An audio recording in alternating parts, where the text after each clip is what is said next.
ஒரு இடத்துல ஒருத்தர் மேரேஜ் பண்ணி போயிட்டாங்க. அது மேல் சாதியோ கீழ் சாதியோ வேறு மதமும் சம்மதப்படலாம், வேறு மதமோ மாற்றிடுறாங்க, பேரை மாற்றிடுறாங்க.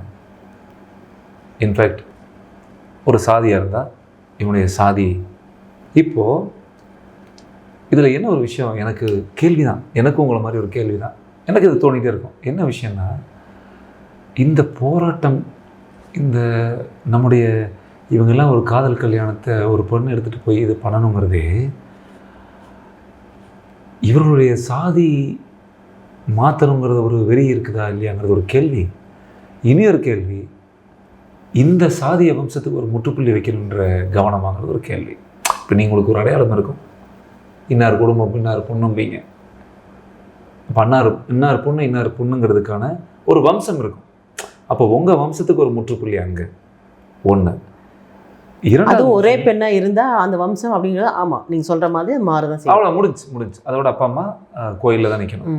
அதோட ஓவர், அவங்க கனவு ஓவர். அந்த குலம் அப்படி எடுத்துக்கலாம், அந்த ஓவர். இரண்டாவது, இது திருமணம் செஞ்சுட்டு போறவங்க அப்படி இந்த சாதிய மாற்றத்துக்கு உட்பண்ணி மெஜாரிட்டி, நாங்கள் மெஜாரிட்டி ஆகணும், வாழ்க்கையில் சேர்த்திக்கணும், உன்னை என்னோட ஆள் ஆக்குறேன், உன்னோட கலப்பினம் எனக்குள்ளே, நான் உனக்குள்ளே வரேன், எனக்குள்ளே வர்றேன், இது வந்துடும். அது தவறு தானே? அப்போ அங்கே காதலே இல்லையே. நீ எவ்வளோ பெரிய அக்யூஸ்டு.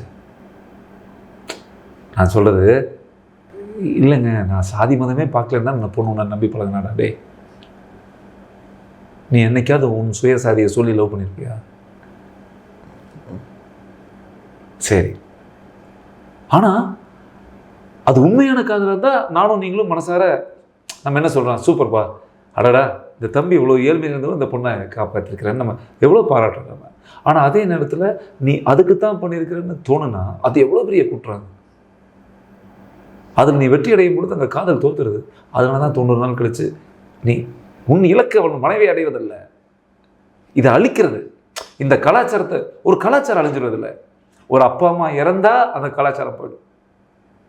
இது வரைக்கும் நீங்கள் என்ன சாதின்னு நான் கேட்டதில்லை, நான் என்ன சாதின்னு நீங்கள் கேட்டதில்லை இல்லை. ஆனால் உங்கள் குடும்பம்னு ஒன்று இருக்குல்ல, இன்னார் குடும்பம், எங்கள் அப்பா இது, இந்த ஊர், அதே மாதிரி எனக்கு ஒரு அடையாளம் இருக்குல்ல.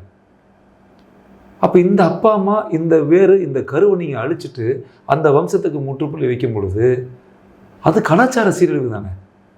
நம்ம இந்திய மண்ணை என்ன சாமி, நம்ம தமிழர் பண்பாடு என்ன, நம்ம ஊரை என்ன, கலாச்சாரம் நிறைந்த பூமி. ஸோ இந்த பூமியில் நீ குடும்பத்தை வேறு எடுத்தனா கலாச்சாரம் போயிடும்.